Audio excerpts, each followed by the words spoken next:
What's that? Big plane.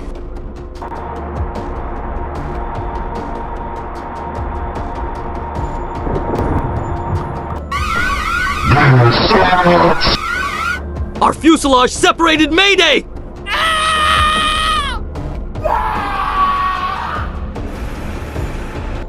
Investigation shows poor ATC communication with pilot.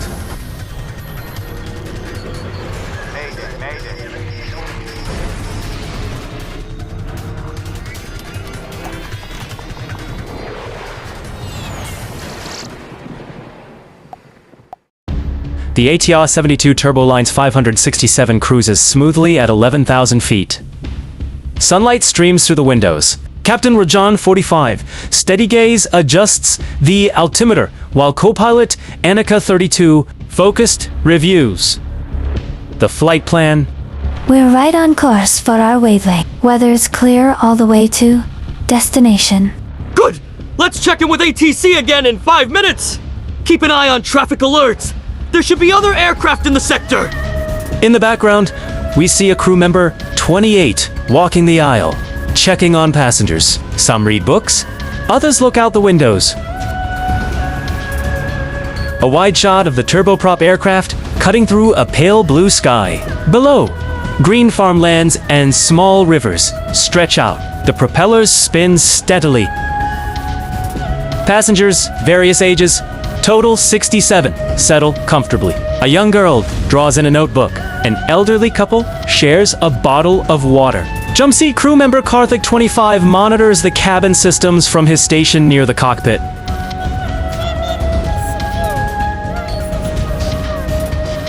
Captain Rajan contacts air traffic control. Turboline's 567 to sector control! Maintaining 11,000 feet! Heading 245 degrees! Turboline's 567. Roger. Continue current heading. Traffic advisory. Unknown aircraft in general vicinity. Altitude unconfirmed. Unknown. Shouldn't we have a transponder signal? Let's stay vigilant!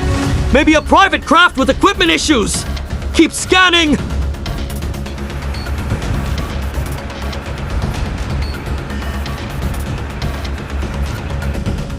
The MC-400 accelerates down the runway. Pilot David 42 experienced grips the controls while first Lamech Hallelujah 30 Sharp calls out speeds. V1 ノータテポジティブレートオブクライム All systems nominal. Engine tongue stable. Flight engineer Ben 38 monitors gauges and systems from his station. Jump seat occupants, 5 total technicians, and an observer sit quietly, some taking notes. The MC-400 lifts off smoothly, climbing into the same sky as Turboline's 567. Below, on a dirt road nearby, Sanjugul calm demeanor drives a small truck, glancing up at the aircraft as it passes overhead. A cyclist, 22, and a motorcyclist, 29, also look up, pausing their journey to watch the plane ascend.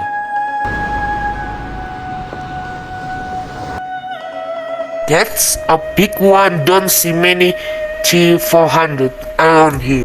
ターボプロップエアウェイズ MC400 空セクターコントロールリクエスティングクライム2 12000フィートカレントアルティチュード9500ヘッディング230デグリース MC400 空セクターコントロールクライムリクエスト9500 2 12000 do you copy?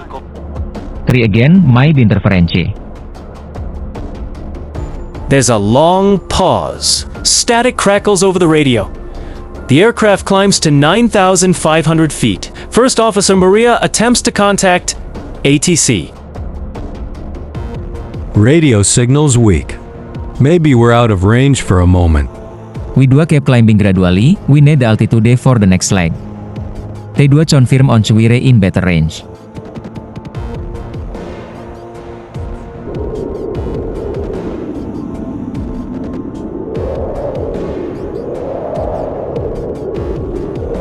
The MC-400 climbs steadily, its right wing rising slightly as it adjusts heading, unseen by either crew.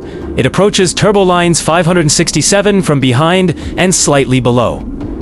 In a sudden, violent impact, the MC-400's tail section tears into the fuselage of the ATR-72 just behind the wings. Metal screeches and rips apart. Debris scatters across the sky. Passengers are thrown forward as the aircraft lurches. A loud, rending noise echoes through the cabin. Oxygen masks drop from the ceiling. Crew members shout instructions to stay seated. Dot warning lights flash across every panel. The controls shudder violently. What is a big plane? I don't know! We must have been hit! Check our position relative to that traffic! What just happened? We've lost pressure! Fuselage damage! The Turboline's 567 banks hard to the left. Its damaged fuselage visible. A large gash runs along the right side. As it turns, the crew and passengers get a clear view of the MC-400 ahead of them.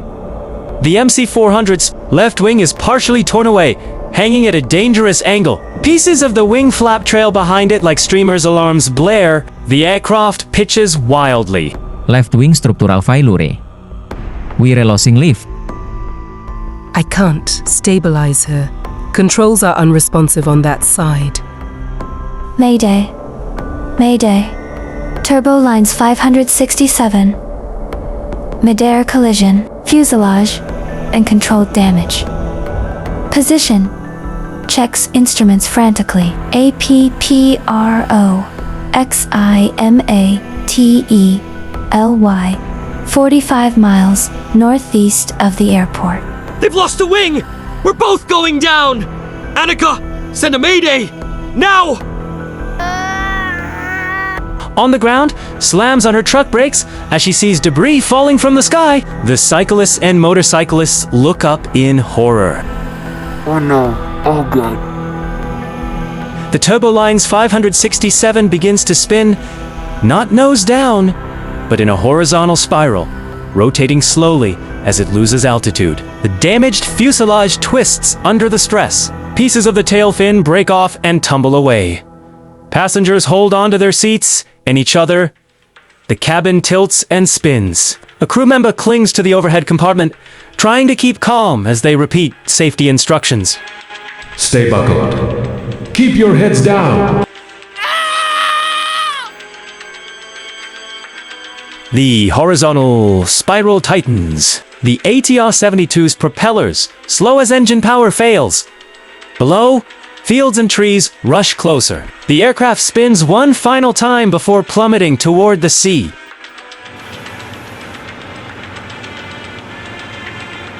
The MC-400, with its damaged wing, pitches sharply nose down and begins a vertical spin. It rotates rapidly, its remaining wing catching air unevenly, sending it careening toward a wooded area nearby. Pilot David fights the controls one last time, but the aircraft is beyond saving. The jump seat occupants brace themselves. First Officer Maria closes her eyes for a moment before looking out at the ground approaching fast. Brace for impact. The screen goes white as both aircraft strike the ground simultaneously.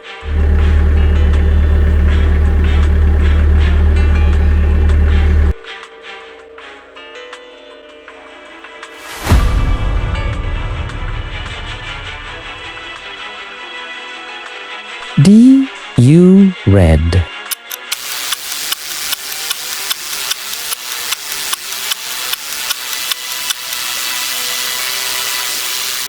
Yellow caution tape marks off a wide area in an open farm field. Debris from the ATR-72 is scattered across hundreds of yards, twisted metal, pieces of seats, personal belongings. A team of investigators wearing hard hats and high-visibility vests carefully document each piece of wreckage with cameras and measurements. Senior investigator Khan 50, thoughtful, with graying hair, kneels beside the mangled cockpit section, examining the control panel. His colleague investigator Chun 38, meticulous, takes photos. Flight data recorder is intact. We'll get it to the lab within the hour. Good. and the cockpit voice recorder. Found it about 50 yards from here, also intact. We need to hear what they were saying in those final minutes. In the background, Jacques Talazar stands with two police officers, pointing to the sky and describing what she saw. The cyclist and motorcyclist are also being interviewed nearby. Was driving was when I saw what plane was above the water.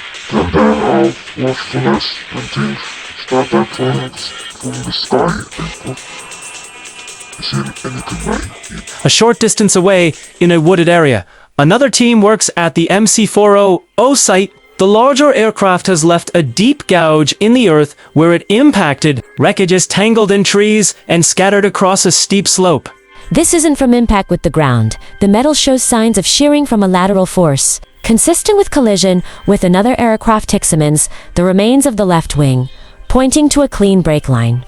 The investigation team reviews recordings and data at the air traffic control facility. The room is quiet, with multiple screens displaying radar data from the day of the crash. She marks the area with a flag and makes notes in her logbook. Here's Turbo Lines 567 maintaining 11,000 feet as cleared. And here's MC400. They requested climb to 12,000, but the transmission was garbled. And MC400's crew thought they'd been cleared to climb. It appears that way. There is no confirmation readback from their side. Communication protocol wasn't followed. Radio equipment was experiencing intermittent interference that day. We'd reported it, but hadn't completed repairs yet. The controller on duty thought they told MC400 to maintain 9,500 feet.